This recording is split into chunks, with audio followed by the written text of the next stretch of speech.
mawala sa office, ha? Non-alcoholic, right? Mocktail lang po, ma'am. Okay. Happy birthday, ma'am. Thank you. Hi.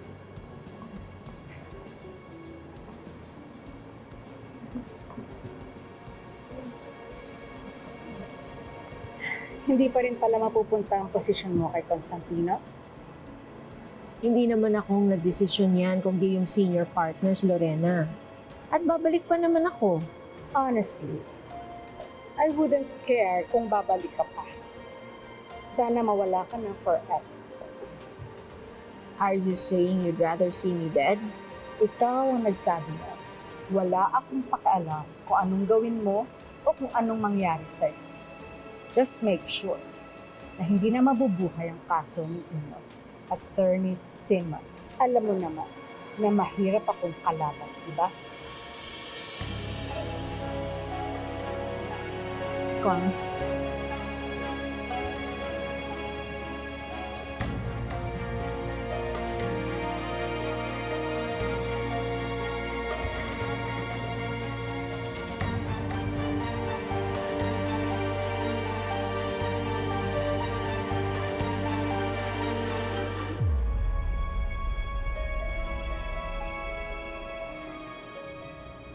So kung papayag ka, Lilet, kausapin natin si Matty. And let's settle this new family once and for all. Mama Kyra, kailangan makausap na natin si Attorney Mel. Para wala na tayong kailangang itago. Para masabi na natin kung ano yung totoong nararamdaman natin sa isa't isa.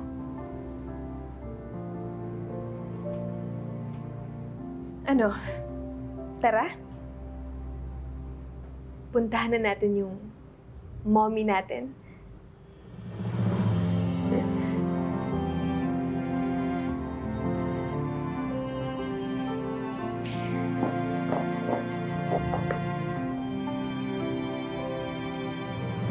No more secrets. Thank you po. Ma'am, I told you already. Sana umuwi na lang tayo. Alam mo ba, just let go of me. Hindi pa ako tapos dyan sa Attorney Meredith na yan. You already caused a scene with Ka, Lorena. And now with Attorney Meredith? Ano ba talagang gusto mo? Idemanda ka nila? Tingnan ko lang kung mag-dare sila. Masyado tayong maraming alam na baho tungkol sa kanilang mga pamilya. Please lang, tara na.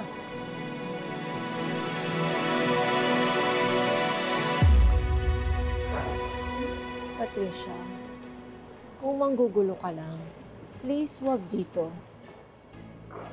Don't worry, Meredith. Pagod na rin ako makipagtalo sa iyo. But let me warn you one last time. You stay away from my husband. I don't have any plans to have anything to do with your husband. Ang plano ko lang is to spend all my time with my family, with my children. So please, leave. Fine. Pero birthday mo ngayon. Hindi naman ata tama na wala man lang akong gift para sa iyo.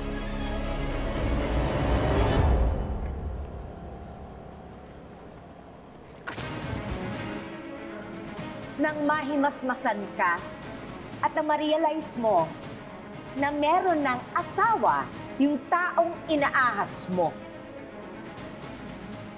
Happy birthday, Attorney Simmons.